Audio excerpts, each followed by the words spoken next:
The energy crisis, especially in the context of the load shedding crisis, our communities and workers are actually affected very direly by this crisis in various ways. Firstly, you have workers who, as a result of load shedding, have begun to experience retrenchment because various business enterprises who try by all means to cover costs of production, they try to cut input costs, and by doing that, unfortunately, first victims of cutting input costs are workers, and as a result we have seen retrenchments which have been induced by load shedding.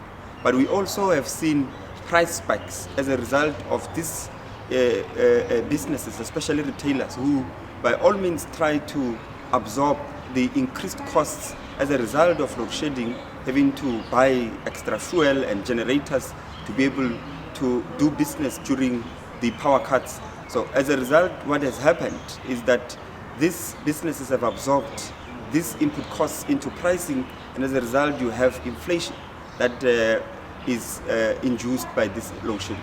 During load shedding, we have experienced a lot of burglary, of break-ins, both at residential and non-residential areas. And most of these non-residential areas are businesses which often, again, try to absorb costs of this into either retrenchments or through pricing if they are retailers. We as SAFTU have come out to first and foremost register that we are against privatization of renewables. We are for renewables. We think that the economy, which is fossil fuel intensive at the current moment, is actually accelerating the climate catastrophe.